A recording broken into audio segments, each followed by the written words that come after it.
Hey guys, ಇವತ್ತು ನಾವು ನೋಡೋ ಮೂವಿ ಯಾವುದು ಅಂದ್ರೆ 2020 ಅಲ್ಲಿ ರಿಲೀಸ್ ಆಗಿದ್ದ ದಿ ಪ್ಯಾರಾಮೆಡಿಕ್ ಅನ್ನೋ ಸ್ಪ್ಯಾನಿಷ್ ಮೂವಿನೇ ಈ ವಿಡಿಯೋದಲ್ಲಿ ನಾವು ನೋಡೋದು. ಈ ಮೂವಿ ಇಂಗ್ಲಿಷ್ ಡಬ್ಬಿಂಗ್ ಅಲ್ಲಿ ಮಾತ್ರನೇ ಅವೈಲಬಲ್ ಇರೋದು, ಕನ್ನಡ ಹಿಂದಿ ಯಾವ್ದ್ರಲ್ಲೂ ಇಲ್ಲ. ಇಲ್ಲ ಅಂದ್ರೆ ಏನು, ನಾನಿದೀನಲ್ಲ. ಈ ತರ ಒಂದು ಕಾನ್ಸೆಪ್ಟ್ ಅಲ್ಲಿ ನೀವು ಇದಕ್ಕೂ ಮುಂಚೆ ಮೂವಿ ನೋಡಿರೋಕೆ ಚಾನ್ಸೇ ಇಲ್ಲ. ತುಂಬಾ ಡಿಫ್ರೆಂಟ್ ಆಗಿದೆ, ತುಂಬಾ ಡಿಫ್ರೆಂಟ್ ಕಾನ್ಸೆಪ್ಟ್. ಮೂವಿನೂ ಸೂಪರ್ ಆಗಿದೆ. ಸೊ ನೋಡೋಕೆ ಮುಂಚೆ ಸಬ್ಸ್ಕ್ರೈಬ್ ಮಾಡದೇ ಇರೋರು ಸಬ್ಸ್ಕ್ರೈಬ್ ಮಾಡ್ಕೊಳ್ಳಿ, ಮರ್ಯಾದೆ ಬೆಲ್ ಐಕಾನ್ ನ ಪ್ರೆಸ್ ಮಾಡಿ. ನೀವು ಮಾಡೋ ಸಬ್ಸ್ಕ್ರಿಪ್ಷನ್, ಶೇರ್, ಲೈಕ್, ಕಮೆಂಟ್ಸೇ ನಮಗೆ ಮೋಟಿವೇಶನಲ್ ಆಗಿರುತ್ತೆ. ಫಾಲೋ ಮಾಡದೇ ಇರೋರು ಫಾಲೋ ಮಾಡ್ಕೊಳ್ಳಿ. ಸರಿ, ಓಕೆ, ಇವಾಗ ಕತೆ ಒಳಗಡೆ ಹೋಗೋಣ.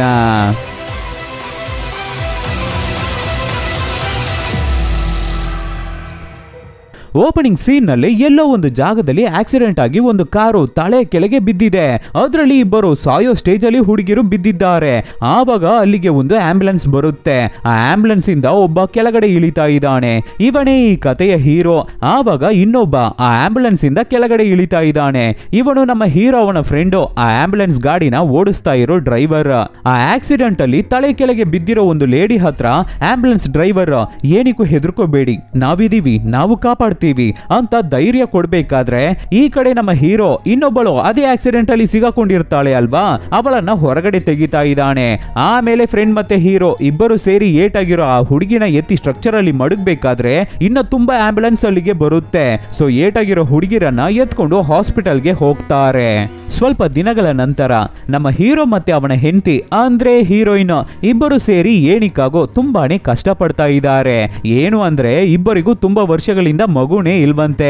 ಸೊ ಮಗುಗಾಗಿ ಕಷ್ಟ ಪಡ್ತಾ ಇದ್ದಾರೆ. ನಮ್ಮ ಹೀರೋಯಿನ್ ಕೆಲ್ಸಕ್ಕೂ ಹೋಗ್ತಾ ಇದ್ದಾಳೆ. ಹಾಗೆ ಇರ್ಬೇಕಾದ್ರೆ ಓದುತ್ತಾನು ಇದ್ದಾಳೆ. ಹೈಯರ್ ಜಾಬ್ಗೆ ಹೋಗೋಣ ಅಂತ ಈವ್ನಿಂಗ್ ಕಾಲೇಜ್ಗೆ ಹೋಗಿದ್ದು ಬರ್ತೀನಿ ಅಂತ ನಮ್ಮ ಹೀರೋಯಿನ್ ಹೊರಡ್ಬೇಕಾದ್ರೆಲ್ಲ ಹೀರೋ ಅವಳನ್ನ ಡೌಟ್ ಪಡ್ತಾ ಇದ್ದಾನೆ. ಆಮೇಲೆ ಈ ಕಡೆ ಒಬ್ಬಳು ಅಜ್ಜಿ ಸದ್ದಿಲ್ಲ, ಏನೂ ಇಲ್ಲ, ಹಾಗೆ ಫ್ರೀಸ್ ಆಗಿ ಮಲಗಿದ್ದಾರೆ.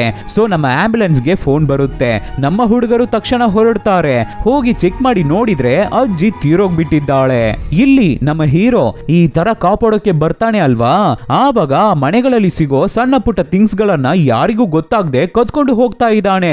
ಕದ್ಕೊಂಡು ಬಂದು ಹೊರಗಡೆ ಒಬ್ಬನ ಹತ್ರ ಮಾರ್ತಾ ಇರ್ತಾನೆ. ಇಲ್ಲಿ ಒಬ್ಬ ಕತ್ತು ತುಂಬಾ ಚೈನ್ಸ್ ಗಳನ್ನ ಹಾಕೊಂಡು ಕೂತಿದ್ದಾನೆ ಅಲ್ವಾ, ಇವನೇ ಈ ತರ ಕದ್ಕೊಂಡು ಬರೋ ಒಡವೆಗಳನ್ನ ಥಿಂಗ್ಸ್ ಗಳನ್ನ ತಗೊಂಡು ಹಣ ಕೊಡೋನು. ನಮ್ಮ ಹೀರೋನು ಅವನ ಹತ್ರ ಎಲ್ಲವನ್ನು ಮಾರ್ಬಿಟ್ಟು ಮನೆಗೆ ಬರ್ತಾನೆ. ಬಂದ್ರೆ ನಮ್ಮ ಹೀರೋ ಮನೆಯ ಪಕ್ಕದ ಫ್ಲಾಟ್ ಅಲ್ಲಿ ಒಬ್ಬ ಅಜ್ಜ ನಾಯಿ ಮರಿ ಬೆಳೆಸ್ತಾ ಇದ್ದಾರೆ.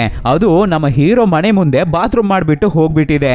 ಗೊತ್ತಿಲ್ಲದೆ ನಮ್ಮ ಹೀರೋ ಅದನ್ನ ತುಳಿದು ಬಿಡ್ತಾನೆ. ಒಂದೇ ಕಾಲಲ್ಲಿ ಕುಂಟ್ಕೊಂಡು ಆ ತಾತನ್ಗೆ ಕೆಟ್ಟದಾಗಿ ಬೈಕೊಂಡು ಮೇಲ್ ಬರ್ತಾ ಇರ್ತಾನೆ ಹೀರೋ. ಆಮೇಲೆ ಮನೆ ಒಳಗಡೆ ಬಂದ್ರೆ ಹೆಂಡತಿ ನಾನು ಓದೋಕೆ ಹೋಗ್ತೀನಿ ಅಂತ ಹೊರಡ್ತಾ ಇದ್ದಾಳೆ. ಅದಕ್ಕೆ ಹೀರೋ ಎಲ್ಲಿಗೆ ಹೋಗ್ತಾ ಇದೀಯಾ ಬಾರೆ ಅಂತ ಹೀರೋಯಿನ್ ತಪ್ಕೊಂಡು ಬಾ ಮಗು ಮಾಡೋಣ ಅಂತ ಎಳಿತಾ ಇದ್ದಾನೆ. ಆದ್ರೆ ಹೀರೋಯಿನ್ಗೆ ಇದು ಇಷ್ಟನೇ ಇಲ್ಲ. ಅವಳಿಗೆ ಇಷ್ಟ ಇಲ್ಲ ಅಂದ್ರೂ ಕೂಡ ಹೀರೋ ಅವಳನ್ನ ಬಿಡ್ತಾ ಇಲ್ಲ. ಮೋರ್ ಓವರ್ ಆವತ್ತು ಅವಳಿಗೆ ಪೀರಿಯಡ್ ಬೇರೆ, ಅದನ್ನ ಕೂಡ ಹೀರೋ ಕೇರ್ ಮಾಡ್ತಾನೆ ಇಲ್ಲ, ತಬ್ಬಾಡ್ತಾ ಇದ್ದಾನೆ ಅವಳನ್ನ. ಇವ್ರುಗಳಿಗೆ ಮಗು ಇಲ್ಲ ಅಲ್ವಾ, ಅದಕ್ಕೆ ಹೀರೋ ನೀನು ಯಾಕೆ ಹಾಸ್ಪಿಟಲ್ಗೆ ಹೋಗಿ ಚೆಕ್ ಮಾಡಿ ನೋಡ್ಬಾರ್ದು ಅಂತ ಕೇಳ್ಬೇಕಾದ್ರೆ ಅದಕ್ಕೆ ಹೀರೋಯಿನ್ ಟೆನ್ಷನ್ ಆಗಿ ನಾನು ಆಲ್ರೆಡಿ ಹಾಸ್ಪಿಟಲ್ಗೆ ಹೋಗಿ ಚೆಕ್ ಮಾಡಿಬಿಟ್ಟೆ, ನನಗೆ ಏನು ಪ್ರಾಬ್ಲಮ್ ಇಲ್ಲ, ನೀನು ಹೋಗಿ ಚೆಕ್ ಮಾಡ್ಕೋ, ಪ್ರಾಬ್ಲಮ್ ನಿನಗೆ ಇರಬೇಕು ಅಂತ ಬೈದ್ ಬಿಟ್ಟು ಹೋಗ್ಬಿಡ್ತಾವಳೆ. ಅದಕ್ಕೆ ಹೀರೋ ನೆಕ್ಸ್ಟ್ ದಿನ ಸೈಲೆಂಟ್ ಆಗಿ ಹೀರೋಯಿನ್ಗೆ ಗೊತ್ತಾಗದೆ ಒಂದು ಹಾಸ್ಪಿಟಲ್ಗೆ ಹೋಗಿ ಚೆಕ್ ಮಾಡಿಸ್ತಾನೆ. ರಿಸಲ್ಟ್ ಬರುತ್ತೆ. ರಿಸಲ್ಟ್ ನ ನೋಡ್ಬಿಟ್ಟು ಡಾಕ್ಟರು ನಿನಗೆ ಮಗುನೇ ಆಗಲ್ಲ ಕಣಪ್ಪ, ನಿನ್ನ ಬ್ಲಡ್ ಅಲ್ಲಿ ಶಕ್ತಿನೇ ಇಲ್ಲ ಅಂತ ಹೇಳ್ತಾರೆ. ಹೀರೋಗೆ ತುಂಬಾ ದೊಡ್ಡ ಶಾಕು. ಆ ಶಾಕ್ ಅಲ್ಲೇ ಮನೆಗೆ ಬಂದು ಏನು ನಡೀದೇ ಇರೋ ತರ ಮತ್ತೆ ನಮ್ಮ ಹೀರೋಯಿನ್ ಹತ್ರ ಬಾ ಇವತ್ತು ನಾವು ಮಗು ಮಾಡೋಣ ಅಂತ ಅವಳನ್ನ ಕರೀತಾ ಇದ್ದಾನೆ. ನಮ್ಮ ಹೀರೋ ಈ ತರ ಆಂಬ್ಯುಲೆನ್ಸ್ ಅಲ್ಲಿ ಏಟಾದವರನ್ನ, ಸಾಯೋ ಸ್ಟೇಜ್ ಅಲ್ಲಿ ಇರೋರನ್ನ ಒಂದು ಹಾಸ್ಪಿಟಲ್ಗೆ ಕರ್ಕೊಂಡು ಹೋಗ್ತಾನೆ ಅಲ್ವಾ. ಅಲ್ಲಿ ಎಮರ್ಜೆನ್ಸಿ ವಾರ್ಡ್ ಇರುತ್ತೆ. ಅದ್ರಲ್ಲಿ ಒಬ್ಬ ಡಾಕ್ಟರ್ ಕೆಲಸ ಮಾಡ್ತಾ ಇರ್ತಾನೆ. ಅವನ್ ಜೊತೆ ಹೀರೋಗೆ ಒಳ್ಳೆ ಪರಿಚಯ ಅನ್ಸುತ್ತೆ. ಅವನ್ ಜೊತೆ ಸೇರ್ಕೊಂಡು ದಮ್ ಹೊಡಿಯೋದು, ಬಂಗಿ ಎಳಿಯೋದು, ಮತ್ತೆ ನೋವು ಕಡಿಮೆ ಆಗ್ಬೇಕು ಅಂತ ಅನ್ನೋದಕ್ಕಾಗಿ ಒಂದು ಮೆಡಿಸಿನ್ ಇರುತ್ತೆ ಅಲ್ವಾ, ಅದನ್ನ ಕೂಡ ನಿಶೆಗಾಗಿ ಯೂಸ್ ಮಾಡ್ತಾ ಇದ್ದಾರೆ ಈ ಮೆಡಿಕಲ್ ಪೊರ್ಕೀಸ್. ಇಲ್ಲಿ ಇವಾಗ ಮತ್ತೆ ಇನ್ನೊಂದು ಜಾಗದಲ್ಲಿ ಒಂದು ಆಕ್ಸಿಡೆಂಟ್ ಆಗಿದೆ. ಸೊ ಏಟಾಗಿರೋರನ್ನ ಆಂಬ್ಯುಲೆನ್ಸ್ ಗೆ ಹಾಕೊಂಡು ಹಾಸ್ಪಿಟಲ್ ಗೆ ಕರ್ಕೊಂಡು ಹೋಗ್ತಾ ಇದ್ದಾರೆ ಹೀರೋ ಮತ್ತೆ ಫ್ರೆಂಡ್. ಆ ಪೇಷಂಟ್ ನ ಕಾಪಾಡೋಕೆ ಎಷ್ಟು ಟ್ರೈ ಮಾಡ್ತಾ ಇದ್ದಾನೆ ಹೀರೋ. ಆವಾಗ ಮುಂದೆ ಡ್ರೈವ್ ಮಾಡ್ತಾ ಇರೋ ಫ್ರೆಂಡ್ ಕೇರ್ಲೆಸ್ ಆಗಿ ಹಿಂದೆ ಏನ್ ನಡೀತಾ ಇದೆ ಅಂತ ತಿರುಗಿ ನೋಡ್ಕೊಂಡು ಡ್ರೈವ್ ಮಾಡೋದ್ರಿಂದ ಮಿಸ್ ಆಗಿ ಸೈಡ್ ಇಂದ ಒಂದು ಟ್ರಕ್ ಬಂದು ಡ್ಯಾಶ್ ಮಾಡಿ ಬಿಡುತ್ತೆ. ದೊಡ್ಡ ಆಕ್ಸಿಡೆಂಟೇ ಆಗ್ಬಿಡುತ್ತೆ. ಆಂಬ್ಯುಲೆನ್ಸ್ ತಲೆ ಕೆಳಗೆ ಬಿದ್ದಿದೆ. ಸಖತ್ ಏಟಾಗಿದೆ ಎಲ್ಲರಿಗೂ. ಸ್ವಲ್ಪ ದಿನಗಳ ನಂತರ ಹೀರೋಗೆ ಏನಾಯ್ತು ಅಂತ ನೋಡಿದ್ರೆ 2 ಕಾಲ್ ಮೂಳೆಗಳು ಪುಡಿ ಪುಡಿ ಆಗ್ಬಿಟ್ಟಿದೆ. ಕೆಲಸ ಮಾಡ್ತಾ ಇಲ್ಲ, ಕೂತ್ಕೊಂಡು ಓ ಅಂತ ಅಳ್ತಾ ಇದ್ದಾನೆ. ನಮ್ಮ ಹೀರೋಯಿನ್ ಅಳ್ತಾ ಇದ್ದಾಳೆ. ಪರವಾಗಿಲ್ಲ, ನಾನಿದ್ದೀನಿ, ನಾನ್ ನಿನ್ನ ನೋಡ್ಕೋತೀನಿ ಅಂತ ಅವನನ್ನ ಸಮಾಧಾನ ಮಾಡ್ತಾ ಇದ್ದಾಳೆ ಹೀರೋಯಿನ್. ಕಾಲ್ ಹೋಗಿದ್ರಿಂದ ಹೀರೋಗೆ ಇನ್ನ ಅಡ್ವಾಂಟೇಜ್ ಆಗೋಯ್ತು. ಆಲ್ರೆಡಿ ಯಾವಾಗ್ಲೂ ಒಂಥರ ದಿಮಾಕಲ್ಲೇ ಆಡ್ತಾ ಇರ್ತಾನೆ. ಅದ್ ಕೊಡು, ಇದ್ ಕೊಡು, ಹಾಗಿರು ಹೀಗಿರು ಅಂತ ಆಡ್ತಾ ಇರ್ತಾನೆ. ಇವಾಗ ಊಟ ಕೊಡೋದ್ರಿಂದ ಅವನಿಗೆ ಟಿವಿ ರಿಮೋಟ್ ನ ತೆಗೆದು ಕೊಡೋದು ಕೂಡ ಹೀರೋಯಿನೇ. ಇವನಿಗೆ ಕಾಲ್ ಮುರಿದೋಗಿದೆ ಅಲ್ವಾ, ಸೊ ಮುರಿದೋಗಿರೋ ಕಾಲನ್ನ ಸರಿ ಮಾಡಿ ಮತ್ತೆ ಇವನನ್ನ ನಡೆಸೋದಕ್ಕಾಗಿ ಡಾಕ್ಟರ್ಸು, ಫಿಸಿಯೋಥೆರಪಿಸ್ಟ್ ಎಲ್ಲರೂ ಟ್ರೈ ಮಾಡ್ತಾ ಇರ್ತಾರೆ. ಜಾಸ್ತಿ ಫಿಸಿಯೋ ಟ್ರೀಟ್ಮೆಂಟೇ ಹೋಗ್ತಾ ಇರುತ್ತೆ. ಫಿಸಿಯೋ ಟ್ರೀಟ್ಮೆಂಟ್ ಅಂದ್ರೆ ಗೊತ್ತಾ? ಇವಾಗ ಒಬ್ಬರಿಗೆ ಏಟಾಗಿ ಕೈ ಕಾಲ್ ಕೆಲಸ ಮಾಡ್ತಾ ಇಲ್ಲ ಅಂದ್ರೆ, ಇಲ್ಲ ಆಪರೇಷನ್ ಮಾಡಿದ್ರು ಕೂಡ ಅವ್ರಗಳಿಗೆ ಕೈ ಕಾಲ್ ವರ್ಕ್ ಆಗ್ತಾ ಇಲ್ಲ ಅಂದ್ರೆ ಅಂತವರಿಗೆ ಸ್ವಲ್ಪ ಸ್ವಲ್ಪ ಟ್ರೀಟ್ಮೆಂಟ್ ಕೊಟ್ಟು ಚಿಕ್ಕ ಚಿಕ್ಕ ಎಕ್ಸರ್ಸೈಸ್ ಮಾಡಿಸಿ ಮೋಟಿವೇಟ್ ಮಾಡಿ ಹೇಗೋ ಕೊನೆಗೆ ಅವರನ್ನ ರಿಕವರಿ ಮಾಡ್ಬಿಡ್ತಾರೆ. ಅವರು ಚೆನ್ನಾಗಿ ನಡೆಯೋದಕ್ಕೆ ಶುರು ಮಾಡ್ತಾರೆ. ಅದೇ ತರ ಇಲ್ಲಿ ಒಬ್ಳು ಲೇಡಿ ಫಿಸಿಯೋಥೆರಪಿಸ್ಟ್ ಹೀರೋಗೆ ಟ್ರೀಟ್ಮೆಂಟ್ ಕೊಡ್ತಾ ಇದ್ದಾಳೆ. ತುಂಬಾ ಪ್ರೀತಿಯಿಂದ ಮಾತಾಡ್ತಾಳೆ. ನಮ್ಮ ಊರ್ ಗೌರ್ಮೆಂಟ್ ಹಾಸ್ಪಿಟಲ್ ಅಲ್ಲಿ ಆಡ್ತಾರಲ್ಲ, ಏನಮ್ಮ ಏನ್ ಕಾಯಿಲೆ ನಿನಗೆ, ಹೌದಾ ಇದನ್ನ ತಿನ್ಬಿಟ್ಟು ಬೇಗ ಸಾಯಿ ಅಂತಾರಲ್ಲ, ಅಂತೆಲ್ಲ ಆಡ್ತಾರಲ್ಲ, ಆ ತರ ಎಲ್ಲ ಇಲ್ಲ. ತುಂಬಾ ಮುದ್ದಾಗಿ ಒಂದು ಪೇಷಂಟ್ ನ ಹೇಗೆ ಟ್ರೀಟ್ ಮಾಡ್ಬೇಕೋ ಹಾಗೆ ಟ್ರೀಟ್ ಮಾಡ್ತಾ ಇದ್ದಾಳೆ.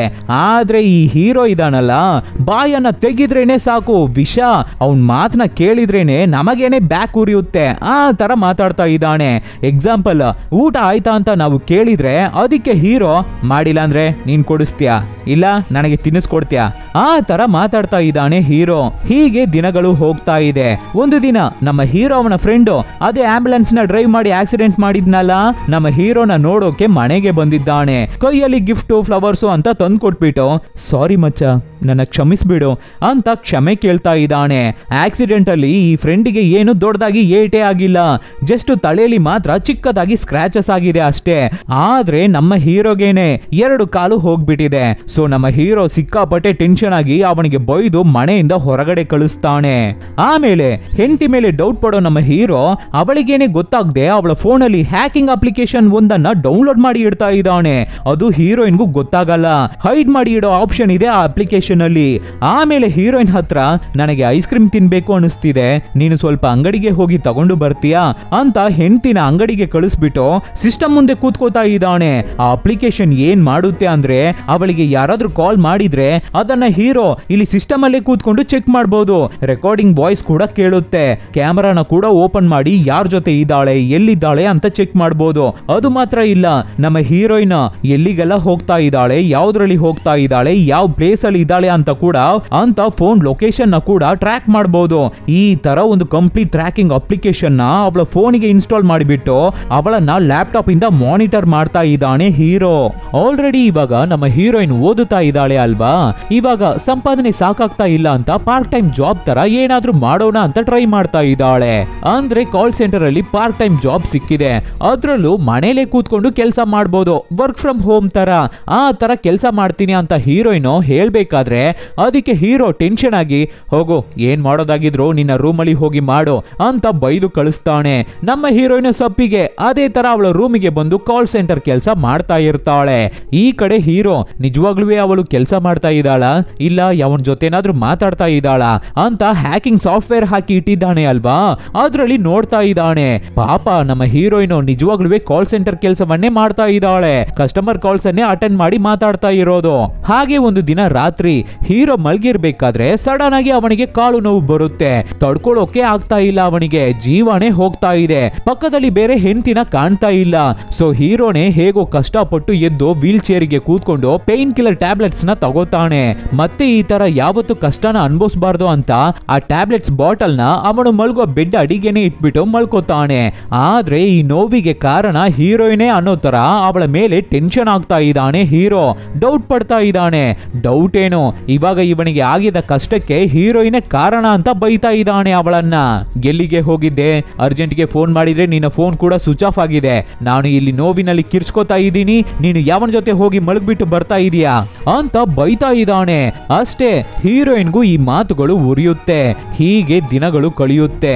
ಇಬ್ಬರ ಮಧ್ಯ ಹಾಗೆ ಡಿಸ್ಟೆನ್ಸ್ ದಿನ ದಿನ ಹೆಚ್ಚಾಗ್ತಾನೆ ಇದೆ. ಪಕ್ಕದ ಮನೆಯಲ್ಲಿ ಒಬ್ಬ ತಾತ ನಾಯಿ ಮರಿ ಬೆಳೆಸ್ತಾ ಇದ್ದಾರೆ ಅಲ್ವಾ. ಆ ನಾಯಿ ನೈಟ್ ಎಲ್ಲ ಮಲಗದೆ ಸುಮ್ನೆ ಬೌ ಬೌ ಅಂತ ಬೊಗಳ್ತಾನೆ ಇದೆ.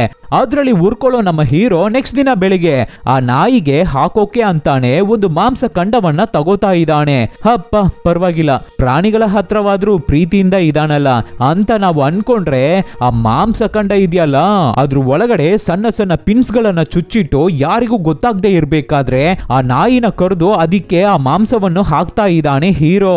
ಅಷ್ಟೇ ಆ ನಾಯಿ ಓಡಿ ಬಂದು ಅದನ್ನ ತಿಂದು ಬಾಯೆಲ್ಲ ಪಿನ್ಸ್ ಚುಚ್ಕೊಂಡು ಸ್ವಲ್ಪ ಹೊತ್ತಲ್ಲಿ ಆ ನಾಯಿ ಅಲ್ಲೇ ಬಿದ್ದು ಸಾಯುತ್ತೆ. ಒಂಥರ ಸೈಕೋ ತರ ಬಿಹೇವ್ ಮಾಡ್ತಾ ಇದ್ದಾನೆ ಅಲ್ವಾ ಹೀರೋ. ಅದೇ ತರ ಹೀರೋ ನಮ್ಮ ಹೀರೋಯಿನ್ ಅವಳಿಗೆ ಬರೋ ಕಾಲ್ಸ್ ಗಳನ್ನ ಕೂಡ ಕೇಳ್ತಾ ಇರ್ತಾನೆ ಅಲ್ವಾ. ಹಾಗೆ ಇರ್ಬೇಕಾದ್ರೆ ಒಂದು ದಿನ ನಮ್ಮ ಹೀರೋಯಿನ್ಗೆ ಅವಳ ಫ್ರೆಂಡ್ ಫೋನ್ ಮಾಡಿ, ಏನೇ ನಿನ್ನ ಉಡ್ಬಿ ಒಳ್ಳೆ ಸೈಕೋ ತರ ಆಡ್ತಾನಲ್ಲೇ, ಅವನನ್ನ ಮೊದ್ಲಿಂದಾನೇ ನನಗೆ ಇಷ್ಟ ಆಗ್ತಾ ಇರ್ಲಿಲ್ಲ, ಹುಚ್ಚನ್ ತರ ಆಡ್ತಾ ಇರ್ತಾನೆ, ಮೊದ್ಲಾದ್ರೂ ಚೆನ್ನಾಗಿದ್ದ, ಇವಾಗ ಅವನಿಗೆ ಕಾಲ್ ಕೂಡ ಕೆಲಸ ಮಾಡ್ತಾ ಇಲ್ಲ, ನಿನಗೇನೆ ಹಣೆ ಬರಹ ಅಂತವನಿಗೆ ನೀನು ಹೆಲ್ಪ್ ಮಾಡ್ಕೊಂಡು ಇರ್ಬೇಕು ಅಂತ ಹೀಗೆ ಅವನಿಗೆ ತೊಳ್ಕೊಟ್ಕೊಂಡೆ ಜೀವನ ಪೂರ್ತಿ ಇದ್ಬಿಡ್ತೀಯಾ. ಅವನಿಗೆ ಸ್ನಾನ ಮಾಡಿಸಿ ಊಟ ಕೊಟ್ಟು ಅವನು ಕೂತಿರೋ ಜಾಗಕ್ಕೆ ಎಲ್ಲವನ್ನು ತಗೊಂಡು ಹೋಗಿ ಕೊಟ್ಟು ಸಾಕ್ತಾ ಇರ್ತೀಯಾ. ಸುಮ್ನೆ ಹೇಳೋದನ್ನ ಕೇಳು, ಅವನನ್ನ ಬಿಟ್ಟು ಬೇರೆ ಯಾವನ ಜೊತೆನಾದ್ರೂ ಹೋಗ್ಬಿಡು ಅಂತೆಲ್ಲ ಹೇಳ್ತಾ ಇದ್ದಾಳೆ ಫ್ರೆಂಡ್.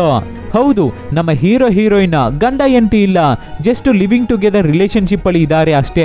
ಮದುವೆ ಆಗಿದ್ರೇನೆ ಡಿವೋರ್ಸ್ ತಗೋಬೇಕು ಅದು ಇದು ಅಂತ ರೂಲ್ಸ್ ಅಂಡ್ ರೆಗ್ಯುಲೇಷನ್ಸ್ ಎಲ್ಲ ಇರುತ್ತೆ. ಆದ್ರೆ ರಿಲೇಶನ್ಶಿಪ್ ಅಲ್ಲಿ ಇರೋದ್ರಿಂದ ತಲೆ ಕೆಡಿಸ್ಕೊಳ್ಳೋದೇ ಬೇಕಾಗಿಲ್ಲ. ಇಷ್ಟ ಆಗ್ಲಿಲ್ವಾ, ಲಗೇಜ್ ನ ಪ್ಯಾಕ್ ಮಾಡ್ಕೊಂಡು ಬಾಯ್ ಬಾಯ್ ಅಂತ ಹೇಳ್ಬಿಟ್ಟು ಹೋಗ್ತಾ ಇರ್ಬೋದು. ಇದನ್ನೆಲ್ಲ ಕೇಳಿಸ್ಕೊಂಡ ಹೀರೋ, ಅಯ್ಯೋಯ್ಯೋ ಇವಳು ಹೋಗ್ಬಿಟ್ರೆ ಅಷ್ಟೇ ನಮ್ಮ ಕತೆ ಮುಗೀತು, ನಮ್ಮ ಲೈಫ್ ಶೂನ್ಯ ಆಗ್ಬಿಡುತ್ತೆ ಅಂತ ಯೋಚನೆ ಮಾಡಿಬಿಟ್ಟು ಇವನ ಕ್ಯಾರೆಕ್ಟರ್ನೇ ಚೇಂಜ್ ಮಾಡ್ಕೊಂಡು ಒಳ್ಳೆ ಒಂಥರ ಅವತ್ತು ಆಕ್ಟ್ ಮಾಡ್ತಾ ಇದ್ದಾನೆ. ಹೀರೋಯಿನ್ ಮನೆಗೆ ಬರೋಕು ಮುಂಚೆನೆ ಇವನ್ ಕೈಯಲ್ಲಿ ಆದಷ್ಟು ಮನೆಯನ್ನ ಕ್ಲೀನ್ ಮಾಡಿ ಅಡುಗೆನೆಲ್ಲ ರೆಡಿ ಮಾಡಿ ಕ್ಯಾಂಡಲ್ ಲೈಟ್ ಡಿನ್ನರ್ ಸೆಟಪ್ ಅನ್ನೇ ರೆಡಿ ಮಾಡಿ ಇಟ್ಬಿಟ್ಟಿದ್ದಾನೆ ಹೀರೋ. ಹೀರೋಗೆ ಹೀರೋಯಿನ್ ಒಂದು ಪರ್ಟಿಕ್ಯುಲರ್ ಡ್ರೆಸ್ ನ ಹಾಕೊಂಡ್ರೇನೆ ತುಂಬಾ ಇಷ್ಟ ಅನ್ಸುತ್ತೆ. ಹೀರೋಯಿನ್ ಹತ್ರ ಆ ಡ್ರೆಸ್ ನ ಹೋಗಿ ಹಾಕೊಂಡು ಬಾ ಅಂತ ಕೇಳ್ಬೇಕಾದ್ರೆ ಅದೇ ತರ ಹೀರೋಯಿನ್ ಹಾಕೊಂಡು ಬಂದು ಕೂತ್ಕೋತಾಳೆ. ಅವಳ ಹತ್ರ ಪ್ರೀತಿಯಾಗಿ ಮುದ್ದಾಗಿ ಮಾತಾಡ್ತಾ ಇದ್ದಾನೆ. ಹಾಗೆ ಇಬ್ಬರು ಮಾತಾಡ್ತಾ ಇರ್ಬೇಕಾದ್ರೆ, ನಮಗೆ ಮಗು ಇಲ್ಲ ಅಂತ ನೀನು ವರಿ ಪಡಬೇಡ, ನಾಳೆನೆ ನಾನು ಹಾಸ್ಪಿಟಲ್ಗೆ ಹೋಗಿ ಚೆಕ್ ಮಾಡ್ಕೋತೀನಿ, ಡಾಕ್ಟರ್ನ ನೋಡಿ ಏನ್ ಪ್ರಾಬ್ಲಮ್ ಅಂತ ತಿಳ್ಕೋತೀನಿ, ಕೇಳ್ಕೊಂಡು ಬರ್ತೀನಿ ಅಂತ ಸುಳ್ಳು ಹೇಳ್ತಾ ಇದ್ದಾನೆ. ಆಕ್ಚುಲಿ ಆಲ್ರೆಡಿ ಹಾಸ್ಪಿಟಲ್ಗೆ ಹೋಗಿ ಚೆಕ್ ಮಾಡಿದ್ರಲ್ಲಿ ಇವನಿಗೆ ಮಗು ಆಗಲ್ಲ ಅಂತ ರಿಸಲ್ಟ್ ಬಂದಿದೆ ಅಲ್ವಾ. ಅದು ಅವನಿಗೂ ಗೊತ್ತು ನಮಗೂ ಗೊತ್ತು, ಆದ್ರೆ ನಮ್ಮ ಹೆಂಡತಿಗೆ ಗೊತ್ತಿಲ್ಲ, ಛೀ ಹೀರೋಯಿನ್ಗೆ ಗೊತ್ತಿಲ್ಲ ಅಲ್ವಾ. ಸೊ ಹೀರೋಯಿನ್ ಅವನ ಮಾತಿಗೆ ಮನಸೋತ್ ಬಿಡ್ತಾಳೆ. ಏನ್ ಇವನ್ ಹತ್ರ ಸ್ವಲ್ಪ ಚೇಂಜಸ್ ಗೊತ್ತಾಗ್ತಾ ಇದೆಯಲ್ಲ ಅಂತ ಅವತ್ತು ರಾತ್ರಿ ಇಬ್ಬರು ಸ್ವಲ್ಪ ಹಂಗಿಂಗ್ ಇರ್ತಾರೆ. ಆದ್ರೆ ಇವಾಗ ಹೀರೋಗೆ ಆ ಪ್ರಾಬ್ಲಮ್ ಬಂದ್ಬಿಟ್ಟಿದೆ ಅನ್ಸುತ್ತೆ. ಆಕ್ಸಿಡೆಂಟ್ ಅಲ್ಲಿ ಹೆಂಡತಿನ ಖುಷಿ ಮಾಡೋಕೆ ಆಗದೆ ಇರೋ ತರ ಆಗ್ಬಿಟ್ಟಿದೆ. ಇದನ್ನೆಲ್ಲ ಕೂಡ ಹೀರೋಯಿನ್ ಅಡ್ಜಸ್ಟ್ ಮಾಡ್ಕೋತಾ ಇದ್ದಾಳೆ. ಹಾಗೆ ಒಂದು ದಿನ ಹೀರೋಯಿನ್ ಮನೆಯಲ್ಲಿ ಕೂತ್ಕೊಂಡು ಎಲ್ಲೋ 106 ಕಿಲೋಮೀಟರ್ ದೂರದಲ್ಲಿ ಇರೋನ್ಗೆ ಮೆಸೇಜ್ ಮಾಡಿದ್ರೆ ಮನೆ ಒಳಗಡೆಯಿಂದ ಟೊಯ್ ಅಂತ ಸೌಂಡ್ ಬರುತ್ತೆ. ಅದಕ್ಕೆ ಹೀರೋಯಿನ್ ಹಾಗೆ ಚೆಕ್ ಮಾಡ್ಕೊಂಡು ಹೋಗಿ ನೋಡಿದ್ರೆ ಹೀರೋ ಅವನ ಲ್ಯಾಪ್ಟಾಪ್ ಇಂದ ಸೌಂಡ್ ಬಂದಿದೆ. ಅಷ್ಟೇ ಹೀರೋ ಹೀರೋಯಿನ್ ಮೊಬೈಲ್ಗೆ ಇನ್ಸ್ಟಾಲ್ ಮಾಡಿರೋ ಸಾಫ್ಟ್ವೇರ್ ಬಗ್ಗೆ, ಅವನು ಇವಳನ್ನ ಮಾನಿಟರ್ ಮಾಡ್ತಾ ಇರೋದು ಎಲ್ಲ ಹೀರೋಯಿನ್ಗೆ ಗೊತ್ತಾಗ್ಬಿಡುತ್ತೆ. ಪಾಪ ಹುಡುಗಿ ತುಂಬಾನೇ ಬೇಜಾರಾಗ್ಬಿಡ್ತಾಳೆ. ಛೀ ಈ ತರ ನನ್ನ ಮಾನಿಟರ್ ಮಾಡ್ತಾ ಇದ್ದಾನಲ್ಲ, ಇಂಥವನ್ ಜೊತೆ ನಾವು ಇರಬಾರ್ದು ಅಂತ ತಕ್ಷಣ ಅವಳ ಥಿಂಗ್ಸ್ ನೆಲ್ಲ ಪ್ಯಾಕ್ ಮಾಡ್ಕೊಂಡು ಮನೆ ಬಿಟ್ಟು ಹೋಗ್ಬಿಡ್ತಾಳೆ. ಆದ್ರೆ ಹೋಗ್ಬೇಕಾದ್ರೆ ಕೂಡ ಹೀರೋಗೆ ಹೀರೋಯಿನ್ ಹಾಕೊಳ್ಳೋ ಫೇವ್ರೇಟ್ ಡ್ರೆಸ್ ಇದೆಯಲ್ಲ ಅದನ್ನ ಮಾತ್ರ ಅಲ್ಲೇ ಬಿಟ್ಬಿಟ್ಟು ಹೋಗ್ಬಿಡ್ತಾಳೆ. ಸ್ನಾನ ಮುಗಿಸಿ ಹೊರಗಡೆ ಬರ್ತಾನೆ ಹೀರೋ. ಲೇ ಎಲ್ಲೇ ಇದೆಯಾ, ಟವಲ್ ತಂದು ಕೊಡೆ ಅಂತ ಕೂಕೊಂಡೆ ನೋಡಿದ್ರೆ ಹೀರೋಯಿನ್ ಮನೆಯಲ್ಲಿ ಇಲ್ವೇ ಇಲ್ಲ. ಸರಿ ಅಂತ ರೂಮಿಗೆ ಬಂದು ಟವಲ್ ತಗೊಳ್ಳೋಣ ಅನ್ಕೊಂಡ್ರೆ ಅವನ ಲ್ಯಾಪ್ಟಾಪ್ ಓಪನ್ ಆಗಿದೆ. ಸೊ ಹೀರೋಗೆ ಗೊತ್ತಾಗುತ್ತೆ, ಹೀರೋಯಿನ್ಗೆ ಎಲ್ಲ ಗೊತ್ತಾಗ್ಬಿಟ್ಟಿದೆ, ಸೊ ಮನೆ ಬಿಟ್ಟು ಹೋಗ್ಬಿಟ್ಟಿದ್ದಾಳೆ ಅಂತ. ಹಾಗೆ ಬೇಜಾರಾಗ್ತಾನೆ. ಆದ್ರೆ ಬೇಜಾರ್ಗಿಂತ ತುಂಬಾನೇ ಕೋಪ ಪಡ್ತಾ ಇದ್ದಾನೆ. ಕೋಪ ಜಾಸ್ತಿ ಆಗ್ತಾ ಇದೆ. ಹಾಗೆ ಅವತ್ತು ಒಂದು ದಿನ ನ್ಯೂ ಇಯರ್, ಎಲ್ಲರೂ ನ್ಯೂ ಇಯರ್ ನ ಗ್ರ್ಯಾಂಡ್ ಆಗಿ ಸೆಲೆಬ್ರೇಟ್ ಮಾಡ್ತಾ ಇದ್ದಾರೆ. ಆದ್ರೆ ನಮ್ಮ ಹೀರೋ ಒಂಟಿ ಆಗ್ಬಿಟ್ಟ, ಸಪ್ಪಿಗೆ ಇದ್ದಾನೆ. ಸರಿ ನಮ್ಮ ಜೊತೆ ಮದುವೆನೇ ಆಗದೆ ಕುಟುಂಬ ಮಾಡ್ತಾ ಇದ್ಲಲ್ವಾ, ಇವಾಗ ಹೇಗಿದ್ದಾಳೆ ಅವಳನ್ನ ನೋಡೋಣ ಅಂತ ಅವಳನ್ನ ನೋಡೋಕೆ ಅದೇ ನಮ್ಮ ಹೀರೋಯಿನ್ ಪಾರ್ಟ್ ಟೈಮ್ ಜಾಬ್ ಮಾಡ್ತಾ ಇದ್ಲಲ್ಲ ಆ ಆಫೀಸ್ ಮುಂದೆ ಹೋಗಿ ಅವಳನ್ನ ನೋಡೋಣ ಅಂತ ವೆಯ್ಟ್ ಮಾಡ್ತಾ ಇರ್ತಾನೆ. ಆವಾಗ ಅದೇ ತರ ನಮ್ಮ ಹೀರೋಯಿನ್ ಕೆಲಸ ಮುಗಿಸಿ ಹೊರಗಡೆ ಬರ್ತಾಳೆ. ಯಾರೋ ಒಬ್ಬ ಬೈಕಲ್ಲಿ ಬಂದು ಅವಳನ್ನ ಪಿಕ್ ಮಾಡ್ತಾ ಇದ್ದಾನೆ. ಯಾರು ಅಂತ ನೋಡಿದ್ರೆ ನಮ್ಮ ಫ್ರೆಂಡು, ಅದೇ ಆಂಬ್ಯುಲೆನ್ಸ್ ಡ್ರೈವ್ ಮಾಡಿ ಆಕ್ಸಿಡೆಂಟ್ ಮಾಡಿದ್ನಲ್ಲ ಅವನು. ಹೀರೋಗಂತೂ ಸಿಕ್ಕಾಪಟ್ಟೆ ಕೋಪ, ಫುಲ್ಲು ಟೆನ್ಷನ್ ಆಗ್ತಾನೆ, ತಡ್ಕೊಳ್ಳೋಕೆ ಆಗ್ತಾ ಇಲ್ಲ. ಒಂದು ಕಡೆ ಹೀರೋಯಿನ್ ಅವನನ್ನ ಬಿಟ್ಟು ಹೋಗ್ಬಿಟ್ಲು ಅನ್ನೋದು, ಇನ್ನೊಂದು ಕಡೆ ನಮ್ಮ ಫ್ರೆಂಡೇ ನಮಗೆ ಮೋಸ ಮಾಡ್ಬಿಟ್ನಲ್ಲ ಅನ್ನೋದು. ನೆಕ್ಸ್ಟ್ ಹೀರೋಯಿನ್ ಫಾಲೋ ಮಾಡಿ ಹೋಗಿ ಏನ್ ಸಮಾಚಾರ ಅಂತ ಕೇಳಿದ್ರೆ ಇವಾಗ ಹೀರೋಯಿನ್ ಮತ್ತೆ ಡ್ರೈವರ್ ಫ್ರೆಂಡು ಇಬ್ಬರು ಒಟ್ಟಿಗೆ ಜೀವನ ಮಾಡ್ತಾ ಇದಾರಂತೆ. ಕೇಳಿದ್ರೆ ಲಿವಿಂಗ್ ಟುಗೆದರ್ ರಿಲೇಶನ್ಶಿಪ್ ಅಲ್ಲಿ ಇದಾರಂತೆ. ಆದ್ರಿಂದ ಹೀರೋಯಿನ್ ಇವಾಗ ಪ್ರೆಗ್ನೆಂಟ್ ಆಗ್ಬಿಟ್ಟಿದ್ದಾಳಂತೆ. ಸೊ ಮಗು ಹುಟ್ಟಿದ್ರೆ ಮಗುಗೆ ಬೇಕಾಗಿರೋ ಥಿಂಗ್ಸ್ ಎಲ್ಲ ಬೇಕು ಅಲ್ವಾ, ಅದಕ್ಕಾಗಿ ಅಡ್ವಾನ್ಸ್ ಆಗಿ ಶಾಪಿಂಗ್ ಮಾಡ್ತಾ ಇದಾರಂತೆ ಆ ಕಪಲ್ಸ್, ಹೊಸ ಕಪಲ್ಸ್. ಅದು ನಮ್ಮ ಹೀರೋಗೆ ಒಂದು ಚೂರು ಇಷ್ಟಾನೇ ಆಗ್ಲಿಲ್ಲ. ಹೀರೋಯಿನ್ ಮತ್ತೆ ಫ್ರೆಂಡು ಒಟ್ಟಿಗೆ ಜೀವನ ಮಾಡೋದಂತೂ ಇಷ್ಟಾನೇ ಇಲ್ಲ. ಸೊ ಅದನ್ನ ಹಾಳು ಮಾಡ್ಬೇಕು ಅಂತ ಡಿಸೈಡ್ ಮಾಡ್ಬಿಟ್ಟ ನಮ್ಮ ಹೀರೋ.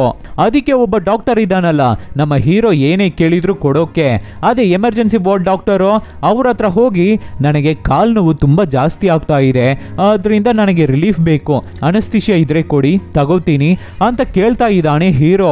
ಆಪರೇಷನ್ ಮಾಡೋಕು ಮುಂಚೆ ನೋವು ಗೊತ್ತಾಗಬಾರ್ದು ಅನ್ನೋದಕ್ಕಾಗಿ ಕೊಡ್ತಾರಲ್ಲ ಆ ಮೆಡಿಸನ್.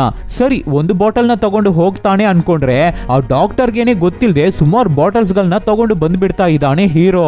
ಒಂದು ದಿನ ನಮ್ಮ ಹೀರೋಯಿನ್ ಆಫೀಸ್ ಮುಗಿಸ್ಕೊಂಡು ರೋಡ್ ಅಲ್ಲಿ ನಡ್ಕೊಂಡು ಹೋಗ್ತಾ ಇರ್ಬೇಕಾದ್ರೆ ಅವಳನ್ನ ಮೀಟ್ ಮಾಡಿ, ಸಾರಿ ಮಾ, ಎಲ್ಲ ನನ್ನದೇ ತಪ್ಪು, ನೀನು ಚೆನ್ನಾಗಿದ್ರೆ ಸಾಕು, ನನಗೂ ಗೊತ್ತಾಯ್ತು ಇವಾಗ ಬೇರೆ ಯಾರ ಜೊತೆನೋ ನೀನು ಜೀವನ ಮಾಡ್ತಾ ಇದೀಯ ಅಂತಲ್ಲ, ನೀನು ಖುಷಿಯಾಗಿದ್ರೇನೆ ಸಾಕು ಅಂತ ನಾಟಕ ಮಾಡ್ತಾ ಇದ್ದಾನೆ ಹೀರೋ. ಅದನ್ನ ಹೀರೋಯಿನ್ ನಂಬ್ಕೊಂಡು, ಸರಿ ಯಾಕೆ ಒಬ್ಬರೇ ಹೋಗ್ತೀರಾ, ನಾನು ನಿಮ್ಮ ಮನೆವರೆಗೂ ಜೊತೆಗೆ ಬರ್ತೀನಿ, ನಿಮ್ಮನ್ನ ಡ್ರಾಪ್ ಮಾಡಿ ಹೋಗ್ತೀನಿ ಅಂತ ಹೀರೋಯಿನು ಹೀರೋ ಜೊತೆಗೇನೆ ನಡ್ಕೊಂಡು ಹೋಗ್ತಾಳೆ. ಮನೆವರೆಗೂ ಬಂದು ಬಿಟ್ಕೊಟ್ಬಿಟ್ಟು ಓಕೆ ಗುಡ್ ಬೈ, ಎಲ್ಲವನ್ನು ಮರೆತು ಇನ್ ಮುಂದೆ ಚೆನ್ನಾಗಿರೋಣ ಅನ್ಬಿಟ್ಟು ಹೊರಡ್ತಾಳೆ. ಆವಾಗ ಹೀರೋ, ಇಲ್ಲ ನೀನು ಬಿಟ್ಟು ಹೋಗಿದ್ದ ಥಿಂಗ್ಸ್ನೆಲ್ಲ ಒಂದು ಬಾಕ್ಸ್ ಅಲ್ಲಿ ಹಾಕಿ ಇಟ್ಟಿದ್ದೀನಿ, ನಿನ್ನ ಪಾಸ್ಪೋರ್ಟ್ ನ ಕೂಡ ನೀನು ಬಿಟ್ಬಿಟ್ಟು ಹೋಗ್ಬಿಟ್ಟಿದ್ಯಾ, ಬಾ ಡಾರ್ಲಿಂಗ್ ಮೇಲ್ಗಡೆ ಎಲ್ಲವನ್ನು ಕೊಡ್ತೀನಿ ಅನ್ಬೇಕಾದ್ರೆ ಅಮಾಯಕ ಹೆಣ್ಣು ಹೀರೋಯಿನ್ ಅದನ್ನ ನಂಬಿ ಅವನ ಜೊತೆ ಮನೆ ಒಳಗಡೆ ಹೋಗ್ತಾಳೆ. ಅಲ್ಲಿ ಮಂಚದ ಅಡಿಯಲ್ಲಿ ಇದೆ ನೋಡು ಅನ್ಬೇಕಾದ್ರೆ ಅದೇ ತರ ಹೀರೋಯಿನ್ ಬಗ್ಗಿ ತಗೋತಾ ಇರ್ತಾಳೆ. ಇವಾಗ ಅವನ ರಿಯಲ್ ಕ್ಯಾರೆಕ್ಟರ್ ನ ತೋರಿಸ್ತಾನೆ ಹೀರೋ. ಬಗ್ಗಿರೋ ಹೀರೋಯಿನ್ ಬ್ಯಾಕಿಗೇನೆ ಒಂದೇ ಚುಚ್ಚು, ಅನಸ್ತಿಷಿಯಾ ಇಂಜೆಕ್ಷನ್ ಅಷ್ಟೇ. ಹೀರೋಯಿನ್ ಹಾಗೆ ಪ್ರಜ್ಞೆ ತಪ್ಪಿ ಹೋಗ್ತಾಳೆ. ಮತ್ತೆ ಕಣ್ಬಿಟ್ಟು ನೋಡಿದ್ರೆ ಮಂಚಲ್ಲಿ ಕೈ ಕಾಲನ್ನ ಕಟ್ಟಿ ಹಾಕಿಟ್ಟಿದ್ದಾನೆ, ಸದ್ದು ಮಾಡಬಾರ್ದು ಅಂತ ಅವಳ ಬಾಯನ್ನು ಕಟ್ಟಿ ಹಾಕಿಟ್ಟಿದ್ದಾನೆ. ಹೀರೋಯಿನ್ ಆ ಊ ಅಂತ ಸೌಂಡ್ ಮಾಡ್ತಾ ಇದ್ದಾಳೆ. ಸೊ ಅವಳ ಸೌಂಡ್ ಹೊರಗಡೆ ಕೇಳಿಸಬಾರ್ದು ಅಂತ ರೇಡಿಯೋದಲ್ಲಿ ಜೋರ್ ವಾಲ್ಯೂಮ್ ಇಟ್ಬಿಡ್ತಾ ಇದ್ದಾನೆ. ಆವಾಗ ನಮ್ಮ ಹೀರೋಯಿನ್ ಫೋನ್ಗೆ ಇವಾಗ ಬಾಯ್ ಫ್ರೆಂಡ್ ಆಗಿದ್ದಾನಲ್ಲ ಡ್ರೈವರು, ಅವನ ಹತ್ರ ಇಂದ ಫೋನ್ ಮೇಲೆ ಫೋನ್ ಬರ್ತಾನೆ ಇರುತ್ತೆ. ಅದಕ್ಕೆ ಹೀರೋ ಅವನ ಕಾಲ್ಸ್ನೆಲ್ಲ ಕಟ್ ಮಾಡಿಬಿಟ್ಟು, ನಿನಗೂ ನನಗೂ ಸೆಟ್ ಆಗಲ್ಲ, ನಾನು ನಿನ್ನ ಬಿಟ್ಟು ಹೋಗ್ತೀನಿ, ಮತ್ತೆ ನಿನ್ನ ಮಗು ನನ್ನ ಹೊಟ್ಟೆಲಿ ಬೆಳೀತಾ ಇದೆಯಲ್ಲ ಆ ಮಗುನ ಕೂಡ ನಾನು ಅಬೋಷನ್ ಮಾಡ್ಬಿಡ್ತಾ ಇದ್ದೀನಿ, ನನಗೆ ಆ ಮಗು ಬೇಡ ಅಂತ ಹೀರೋಯಿನ್ ಮೆಸೇಜ್ ಮಾಡಿರೋ ತರ ಇವನು ಅವನಿಗೆ ಮೆಸೇಜ್ ಕಳಿಸ್ಬಿಟ್ಟು ಆ ಫೋನ್ ಅನ್ನ ನದಿಗೆ ಬಿಸಾಕ್ಬಿಟ್ಟು ಹೋಗ್ತಾ ಇದ್ದಾನೆ ಹೀರೋ. ಮನೆಯಿಂದ ಹೊರಗಡೆ ಹೋಗ್ಬೇಕಾದ್ರೆ ಫುಲ್ ವಾಲ್ಯೂಮ್ ಇಟ್ಬಿಟ್ಟು ಹೋಗಿದ್ದ ಅಲ್ವಾ, ಸೊ ಅದನ್ನ ಕೇಳಿ ಕೇಳಿ ಊರ್ಕೊಂಡು ಹೀರೋಯಿನ್ ಸೈಲೆಂಟ್ ಆಗ್ಬಿಟ್ಟಿದ್ದಾಳೆ. ಅದಕ್ಕೆ ಹೀರೋ, ಸುಮ್ನೆ ಸೈಲೆಂಟ್ ಆಗಿದ್ಬಿಡು, ಏನಾದ್ರೂ ಕಿರ್ಚ್ಕೊಳ್ಳೋದು ಅದು ಇದು ಅಂತ ಮಾಡಿದ್ರೆ ಫುಲ್ ಸೌಂಡ್ ಇಟ್ಟು ನಿನ್ನನ್ನ ಟಾರ್ಚರ್ ಮಾಡಿ ಇಟ್ಬಿಡ್ತೀನಿ ಅಂತ ಹೀರೋ ಹೇಳ್ಬಿಟ್ಟು, ಸದ್ದು ಮಾಡಲ್ಲ ತಾನಿ ನೀನು ಅಂತ ಹೀರೋಯಿನ್ ಬಾಯಿಗೆ ಕಟ್ಟಿರೋ ಬಟ್ಟೆನ ಬಿಚ್ತಾನೆ. ಆದ್ರೆ ಹೀರೋಯಿನ್ ಸುಮ್ನಿರಲ್ಲ, ಕಾಪಾಡಿ ಕಾಪಾಡಿ ಅಂತ ಜೋರಾಗಿ ಕಿರ್ಚ್ಕೋತಾಳೆ.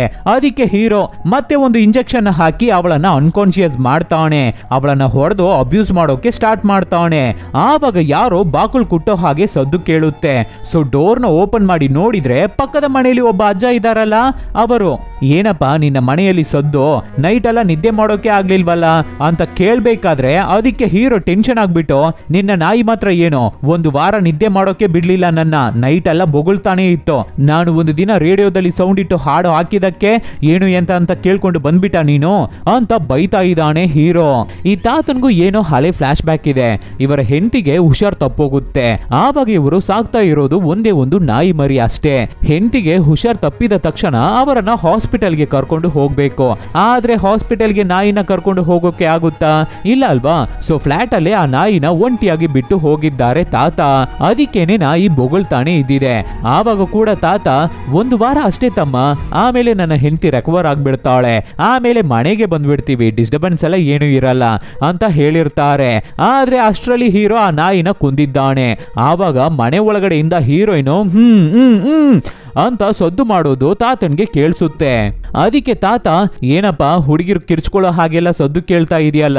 ಯೋ ಅಜ್ಜ, ನಾನು ಒಬ್ಬ ಒಂಟಿ ಪಿಚಾಚಿ, ಸಮ್ಟೈಮ್ಸ್ 2-3 ಹುಡುಗಿರನ್ನ ಕರ್ಕೊಂಡು ಬಂದು ಮಜಾ ಮಾಡ್ತಾ ಇರ್ತೀನಿ, ಅದೆಲ್ಲ ನಿನಗೆ ಬೇಕಾ? ಸುಮ್ನೆ ಹೋಗು ಅಂತ ತಾತನ್ಗೆ ಬೈದು ಕಳಿಸ್ತಾನೆ ಹೀರೋ. ನೆಕ್ಸ್ಟ್ ದಿನ ಹೀರೋ ಫಿಸಿಯೋ ಟ್ರೀಟ್ಮೆಂಟ್ಗೆ ಹೋಗಿ ಟ್ರೀಟ್ಮೆಂಟ್ ಮುಗಿಸ್ಕೊಂಡು ರಿಟರ್ನ್ ಬರ್ತಾ ಇರ್ಬೇಕಾದ್ರೆ ಆವಾಗ ಡ್ರೈವರ್ ಫ್ರೆಂಡು, ಅದೇ ಇವಾಗ ಹೀರೋಯಿನ್ಗೆ ಬಾಯ್ ಫ್ರೆಂಡ್ ಆಗಿದ್ದಾನಲ್ಲ, ಹೀರೋಯಿನ್ ಹೊಟ್ಟೆಯಲ್ಲಿ ಬೆಳೀತಾ ಇರೋ ಮಗುವಿಗೆ ತಂದೆ, ಅವನು ಹೀರೋ ಹತ್ರ ಬಂದು, ನನ್ನ ಫಿಗರ್ನ ಕಾಣ್ತಾ ಇಲ್ಲ ಮಚ್ಚ, ನಿನಗೆ ಏನಾದ್ರೂ ಗೊತ್ತಿದ್ರೆ ಹೇಳೋ, ಎಲ್ಲಾದ್ರೂ ಅವಳನ್ನ ನೋಡ್ದ ಅಂತ ಕೇಳ್ಬೇಕಾದ್ರೆ ಅದಕ್ಕೆ ಹೀರೋ, ಹೋಗಲ್ಲೋ ಅಂತ ಹೇಳ್ಬಿಟ್ಟು ಬಂದ್ಬಿಡ್ತಾನೆ. ಆಮೇಲೆ ಮನೆಯಲ್ಲಿ ಹೀರೋಯಿನ್ ಕಂಡ್ಬಿಡ್ತಾ ಇದ್ದಾಳೆ. ಇನ್ಮುಂದೆ ನಾನು ಸದ್ದು ಮಾಡಲ್ಲ ಅಂತ ಪ್ರಾಮಿಸ್ ಮಾಡ್ತಾ ಇದ್ದಾಳೆ. ಹೀರೋನು ಫ್ರೀ ಆಗಿ ಕೂತಿದ್ದಾನೆ.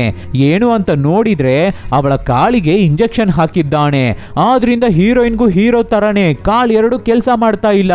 ಹೀರೋಯಿನ್ ಕೆಳಗಡೆ ಬಿದ್ದು ಒದ್ದಾಡ್ತಾ ಇರ್ತಾಳೆ. ಟೆಂಪ್ರವರಿ ಮಾತ್ರ ಇದು. ಇವನ್ ತರಾನೇ ಹೀರೋಯಿನ್ ಕಷ್ಟಪಡೋದನ್ನ ನೋಡಿ ಖುಷಿ ಪಡ್ತಾ ಇದ್ದಾನೆ ಹೀರೋ. ಹಾಗೆ ದಿನಗಳು ಕಳೆಯುತ್ತೆ. ಅವಳಿಗೆ ತಿನ್ನಿಸ್ಕೊಡ್ತಾನೆ. ಅವಳನ್ನ ಮಂಚೆಯಲ್ಲೇ ಕಟ್ಟಿ ಹಾಕಿ ಕುಟುಂಬನೇ ರನ್ ಮಾಡ್ತಾ ಇದ್ದಾನೆ ಹೀರೋ. ಲೈಫ್ ಲಾಂಗ್ ನಾವು ಹೀಗೆ ಇಲ್ಲೇ ಚೆನ್ನಾಗಿರೋಣ ಅಂತೆಲ್ಲ ಮಾತಾಡಿಬಿಟ್ಟು, ಇವಾಗ ನಿನ್ನ ಹೊಟ್ಟೆಲಿ ಬೆಳೀತಾ ಇರೋ ಮಗುವಿಗೆ ನಾನೇ ತಂದೆಯಾಗಿ ಇದ್ದು ಬೆಳೆಸ್ತೀನಿ ಅಂತೆಲ್ಲ ಹೀರೋ ಮಾತಾಡ್ತಾ ಇರ್ಬೇಕಾದ್ರೆ ಹೀರೋಯಿನ್ ಅವನ ಜೊತೆ ಚೆನ್ನಾಗಿ ಮಾತಾಡ್ತಾ ಇರ್ತಾಳೆ.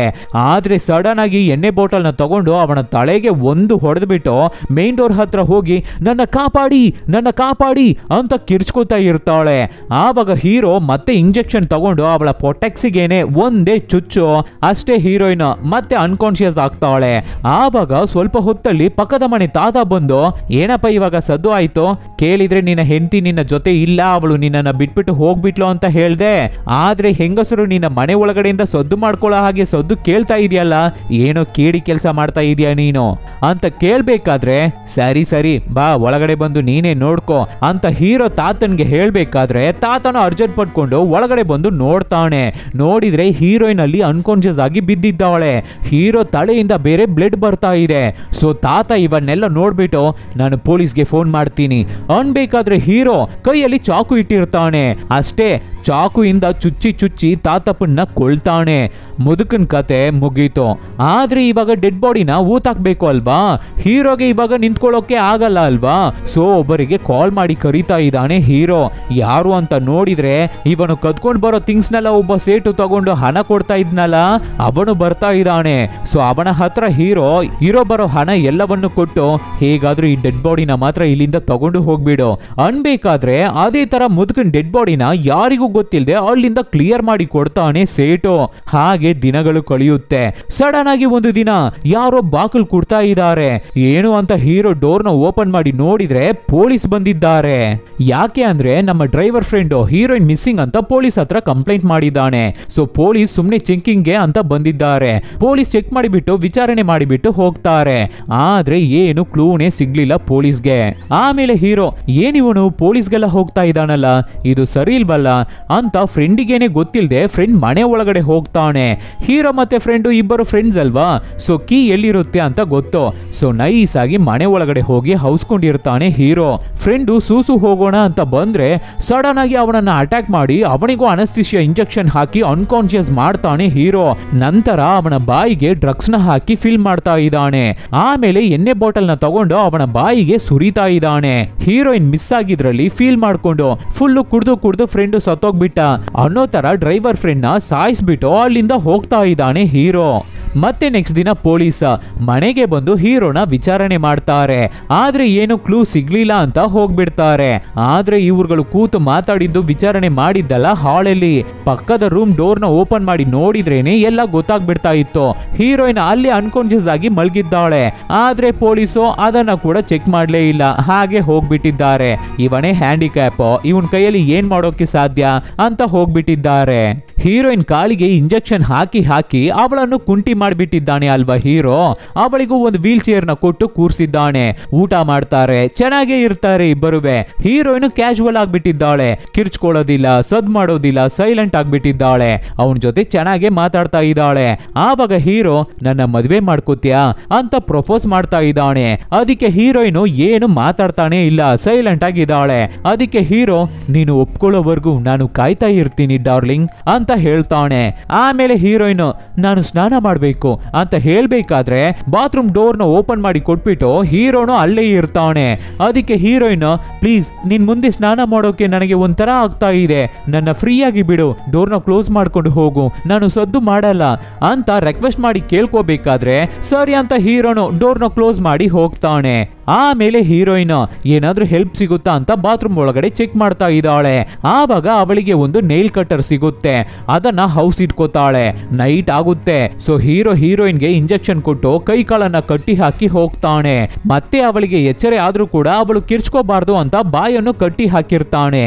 ಹೀರೋ ಹೋದ್ಮೇಲೆ ಸ್ವಲ್ಪ ಹೊತ್ತಲ್ಲಿ ನಮ್ಮ ಹೀರೋಯಿನ್ ಅವಳ ಹತ್ರ ಇರೋ ನೈಲ್ ಕಟ್ಟರ್ ಇಂದಾನೆ ಹಗ್ಗನ ಕಟ್ ಮಾಡಿ ಚಾಕು ತಗೊಂಡು ಎಲ್ಲ ಹಗ್ಗನು ಕಟ್ ಮಾಡಿ ರಿಮೂವ್ ಮಾಡ್ತಾಳೆ. ಅಲ್ಲೇ ಪಕ್ಕದಲ್ಲಿ ಒಂದು ಸ್ಕ್ರೂ ಡ್ರೈವರ್ ತರ ಏನೋ ಇರುತ್ತೆ. ಸರಿ ಅದು ಸೇಫ್ಟಿಗೆ ಇರ್ಲಿ ಅಂತ ಅದನ್ನು ತಗೊಂಡು ಇಟ್ಕೋತಾಳೆ. ಕಾಲಿಗೆ ಚುಚ್ಚಿರೋ ಇಂಜೆಕ್ಷನ್ ಪವರ್ ಇವಾಗ ಸ್ವಲ್ಪ ಕಡಿಮೆ ಆಗ್ಬಿಟ್ಟಿದೆ ಅನ್ಸುತ್ತೆ. ಸೊ ಸುಮಾರಾಗಿ ನಮ್ಮ ಹೀರೋಯಿನ್ ಕೈಯಲ್ಲಿ ನಡೆಯೋಕೆ ಆಗ್ತಾ ಇದೆ. ಆದ್ರೂ ಆಗ್ಲಿಲ್ಲ, ಸಡನ್ ಆಗಿ ಕೆಳಗಡೆ ಬಿದ್ಬಿಡ್ತಾಳೆ. ಹೇಗೋ ಮೇನ್ ಡೋರ್ಗೆ ಬಂದು ಡೋರ್ನ ಓಪನ್ ಮಾಡಿ ಹೊರಗಡೆ ಬಂದ್ಬಿಡ್ತಾಳೆ. ಅಪ್ಪ ಎಸ್ಕೇಪ್ ಆಗ್ಬಿಡೋಣ ಅಂತ ಹೀರೋಯಿನ್ ಅನ್ಕೋಬೇಕಾದ್ರೆ ಇದನ್ನ ಹೀರೋ ನೋಡ್ಬಿಡ್ತಾನೆ. ಅಷ್ಟೇ ಹಿಂದೆನೆ ಅವಳನ್ನ ಚೇಸ್ ಮಾಡ್ಕೊಂಡು ಬರ್ತಾ ಇದ್ದಾನೆ ಹೀರೋ. ಹೀರೋಯಿನ್ ಅಯ್ಯೋಯ್ಯೋ ದೇವ್ರೇ ಅಂತ ಕಷ್ಟಪಟ್ಟು ಮೆಟ್ಲು ಇಳಿತಾ ಇರ್ತಾಳೆ. ಹೀರೋ ಮೇಲಿಂದ ಹಾಗೆ ಡೈವ್ ಹೊಡೆದು ಹೀರೋಯಿನ್ ಹಿಡ್ಕೊಂಡು ಹೊಡಿತಾ ಇರ್ತಾನೆ. ಹೀರೋಯಿನ್ ಎಷ್ಟು ದಿನ ಅಂತ ನೋಡೋದು, ಅವಳು ಟೆನ್ಷನ್ ಆಗ್ಬಿಟ್ಟು ಅವನನ್ನ ಮೇಲಿಂದ ಕೆಳಗಡೆ ತಳ್ಳೋಕೆ ಟ್ರೈ ಮಾಡ್ತಾಳೆ. ಹೀರೋನು ಕೆಳಗಡೆ ಬೀಳ್ತಾ ಇದ್ದಾನೆ. ಸರಿ ಕಣೆ ನಾನು ಸಾಯೋದು ಅಂತ ಆಗೋಯ್ತು, ಬಾ ಇಬ್ಬರು ಸೇರಿ ಸಾಯೋಣ ಅಂತ ಅವಳನ್ನು ಸೇರಿ ಎಳಿತಾ ಇದ್ದಾನೆ ಹೀರೋ. ಆವಾಗ ಹೀರೋಯಿನ್ ಅವಳ ಹತ್ರ ಸ್ಕ್ರೂ ಡ್ರೈವರ್ ಇತ್ತಲ್ಲ, ಅದರಿಂದ ಶೋಲ್ಡರ್ಗೆ ಒಂದು ಚುಚ್ಚು, ಕತ್ತಿಗೆ ಒಂದು ಚುಚ್ಚು, ಕೈಯಿಗೆ ಒಂದು ಚುಚ್ಚು ಅಂತ ಚುಚ್ಚಬೇಕಾದ್ರೆ ಹೀರೋಯಿನ್ ಬಿಟ್ಟು ಮೇಲ್ಗಡೆ 8th ಫ್ಲೋರ್ ಇಂದ ಕೆಳಗಡೆ ಬಿದ್ದು ಅಲ್ಲೇ ಸಾಯ್ತಾನೆ ಅಂತ ನಾವು ಅನ್ಕೊಂಡ್ರೆ ಇನ್ನ ಸತ್ತಿಲ್ಲ ಅವನು. ಆಲ್ರೆಡಿ ಕಾಲ್ ಮಾತ್ರ ತಾನೇ ಕೆಲಸ ಮಾಡ್ತಾ ಇರ್ಲಿಲ್ಲ, ಇವಾಗ ಕೆಳಗಡೆ ಬಿದ್ದಿದ್ರಲ್ಲಿ ಕೈ ಕಾಲು ಕತ್ತು ಅಂತ ಏನುವೇ ಕೆಲಸ ಮಾಡ್ತಾ ಇಲ್ಲ. ಟೋಟಲ್ ಬಾಡಿನೇ ವರ್ಕ್ ಆಗ್ತಾ ಇಲ್ಲ. ಕತ್ತಿಗೆ ಹೀರೋಯಿನ್ ಚುಚ್ಚಿದ್ರಿಂದ ಅವನಿಗೆ ಮಾತಾಡೋಕೆ ಕೂಡ ಆಗ್ತಾ ಇಲ್ಲ. ಒಂಥರ ಜೀವ ಇದ್ರೂ ಕೂಡ ಹೆಣ ತರ ಆಗ್ಬಿಟ್ಟಿದ್ದಾನೆ. ಯಾವುದೋ ಒಂದು ಹಾಸ್ಪಿಟಲ್ ಅಲ್ಲಿ ಇದ್ದಾನೆ ಹೀರೋ. ಆವಾಗ ಒಬ್ಬ ಡಾಕ್ಟರ್ ಬಂದು ಏನಪ್ಪ ಹೀರೋ ನಿನಗೆ ಗರ್ಲ್ ಫ್ರೆಂಡ್ ಇದ್ದಾರಂತಲ್ಲ, ನಿನ್ನ ನೋಡೋಕೆ ಬಂದಿದ್ದಾರೆ, ನಿನ್ನ ಡಿಸ್ಚಾರ್ಜ್ ಮಾಡಿ ಕರ್ಕೊಂಡು ಹೋಗ್ತಾರಂತೆ ಅಂತ ಹೇಳ್ತಾ ಇದ್ದಾರೆ. ಯಾರು ಅಂತ ನೋಡಿದ್ರೆ ಬೇರೆ ಯಾರು, ನಮ್ಮ ಹೀರೋಯಿನ್ಗೆ ಹೊಟ್ಟೆ ದಪ್ಪ ಆಗ್ಬಿಟ್ಟಿದೆ. ಇನ್ನು ಸ್ವಲ್ಪ ದಿನದಲ್ಲಿ ಮಗು ಆಗ್ಬಿಡುತ್ತೆ ಅನ್ಸುತ್ತೆ. ಇವಳ ಹೊಟ್ಟೆಯಲ್ಲಿ ಬೆಳೀತಾ ಇರೋ ಮಗುವಿಗೆ ತಂದೆ ಯಾರು, ಆಂಬ್ಯುಲೆನ್ಸ್ ಡ್ರೈವರ್ ಅಲ್ವಾ. ಸೊ ಅವನ ಸಾವಿಗೆ ರಿವೆಂಜ್ ತಗೊಳ್ಳೋದಕ್ಕಾಗಿ ಇಷ್ಟು ದಿನ ಹೀರೋಯಿನ್ಗೆ ಮಾಡಿದ ಟಾರ್ಚರ್ಗಾಗಿ ಇದು ನನ್ನ ಟೈಮ್ ಕಣೋ, ನೀನು ಹೇಗೆ ನನ್ನನ್ನ ಪ್ರೀತಿಯಿಂದ ಚೆನ್ನಾಗಿ ನೋಡ್ಕೋತಾ ಇದ್ದೆ ಅದಕ್ಕಿಂತ ನಿನ್ನ ನಾನು ತುಂಬಾ ಚೆನ್ನಾಗಿ ನೋಡ್ಕೋತೀನಿ ಬಾ ಅಂತ ಹೀರೋನ ವೀಲ್ ಚೇರ್ ಅಲ್ಲಿ ತಳ್ಕೊಂಡು ಹೋಗ್ತಾ ಇದ್ದಾಳೆ ಹೀರೋಯಿನ್. ಈ ಸೀನ್ ನೋಡಿ ಹೀರೋಗೆ ನರಕ ತೋರಿಸ್ತೀನಿ ಬಾ ಅಂತ ಹೀರೋಯಿನ್ ಕರ್ಕೊಂಡು ಹೋಗೋ ತರಾನೇ ಇರುತ್ತೆ. ಇಲ್ಲಿಗೆ ಈ ಮೂವಿ ಮುಗಿಯುತ್ತೆ. ಹೇಗಿತ್ತು ಮೂವಿ? ಡಿಫ್ರೆಂಟ್ ಆಗಿತ್ತಲ್ವಾ?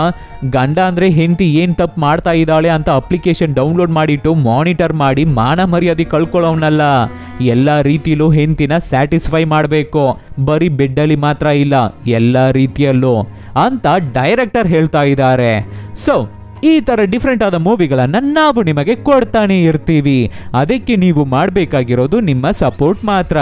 ಏನು ಇಲ್ಲ, ನಿಮ್ಮ ಫ್ರೆಂಡ್ಸ್ಗೆ ರಿಲೇಟಿವ್ಸ್ಗೆ ಹೇಯ್ ಈ ತರ ಒಂದು ಚಾನಲ್ ಇದೆ ಚೆನ್ನಾಗಿದೆ ನೋಡು ಅಂತ ಹೇಳಿದ್ರೇನೆ ಸಾಕು.